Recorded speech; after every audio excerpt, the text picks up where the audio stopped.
isa pang in-announce nila ngayon, they're going to allow minors. Di pa naman in-specify yung age. They're going to allow minors as long as they're accompanied by adults sa mga shopping malls and other public places. You think that's safe? Kasi sinasabi naman ng mga health experts super spreaders daw yung mga bata di ba? Even if they don't get infected quickly, nakatira sila sa mga lugar na merong mga comorbidities, mga elderly. Kayo po, anong recommendation ninyo? Siguro we can bring in Dr. Ana only. Yeah. No? She's our pediatric infectious disease specialist. Dr. Ana only, welcome po. Welcome. Hi. Sorry, the connection's been bad, but I'm glad to be joining you. Yeah. Siguro 2 points, no, Ami. The first one kasi is referring to kids as super spreaders.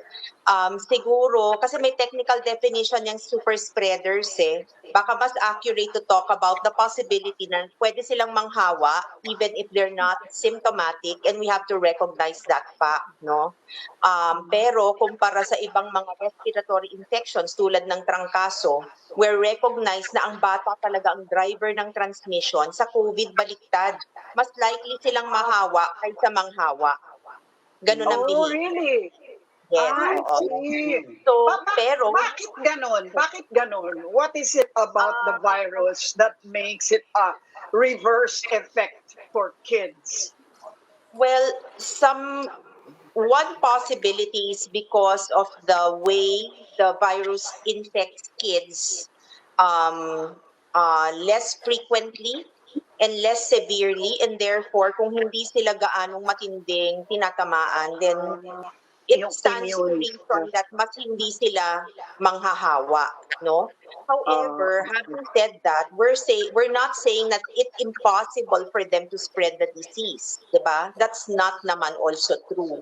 So I think I just wanted to get away from the concept that they are super spreaders, because there's no evidence naman that they're always that case. Now, going to your question about kung pwede na ba silang lumabas, pwede na ba silang gumala, I think, no, as an infectious disease person, as a pediatrician, kung may magtatanong sa aking nanay, sasabihin sa akin, Dok, pwede ko na bang ilabas yung anak ko? Pwede na ba kaming gumala? Ang itatanong ko sa kanya, saan kayo pupunta? Paano kayo pupunta ron? Meron ba kayong kasama sa bahay na kung magkasakit, ma-ospital? So sagutin mo muna ako nang bago kita bigyan ng advice, kasi it has to be very individualized. Kung yung risk ng paggala mo, ang kapalit naman nun, mahawa yung anak mo at mag-uwi pa siya ng sakit, sulit kaya yon? Parang hindi naman yata, di ba? Well, let's take the first question. Saan ba kayo pupunta? Kung ang sabihin, because we started with the premise of malls, but if they say na pwede na raw lumabas, I just want to bring them to the park, or I want them to bring them to the campus, pwede kaming maglakad-lakad doon. Is that okay? I would say yes, because it's outdoors and the ventilation is good. So babalik na naman ulit tayo dun sa konsepto ng apat dapat. Pagka ma-fulfill mo yung apat, out of yung apat, mas maganda. Pero Doc, as a matter of policy recommendations malls definitely, yung mga mall, do you think it's a good idea that minors are now allowed in malls as long as they're accompanied by their parents? Is that a good idea? Ako siguro, I would look at how crowded the place is, what kind of ventilation they have, no? Still stuff like that. It's very difficult to give a blanket yes or no, because again, no, all of these factors need to be considered. But if I were a mall operator and I wanted to get people to come to my mall, I would say that my ventilation is good. Parang we are very strict about enforcing distancing. So that would be reassuring, di ba? Well, Doc, of course, we do understand the need to have some nuancing dun sa sagot. Pero we ask these questions po kasi, of course, ang sabi nga ng IATF, in the end, it's the LGUs that will have to pass ordinances regulating whether minors should be allowed inside the malls. Pero po, ang nga po, with that in mind po, so what should LGUs keep in mind when they pass ordinances about minors going to malls? What would you recommend po? I wouldn't recommend anything differently compared to what we would recommend for everybody else. Kasi hindi naman sila ibang klaseng, how would you put this? They're not a different species of people. They're still just people who need to be protected in the same way, right?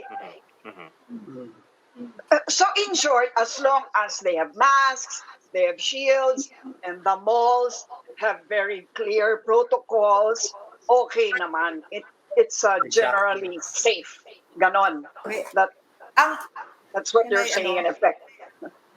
Go ahead. may Yeah, go ano ahead, lang ako, may dagdag ako doon yung sinabi ni Ana na, kasi paano sila pupunta doon sa mall? Kung nakita natin na napakasiksikan doon sa public transportation natin, parang hindi mo talaga mapipigilan pa yon. So kung yung LGU, makakasigurado na magkakaroon na tayo ng magandang transportation sa mga iba-ibang lugar na yan, siguro pwede tayo magkaroon ng blanket na regulation. Oo.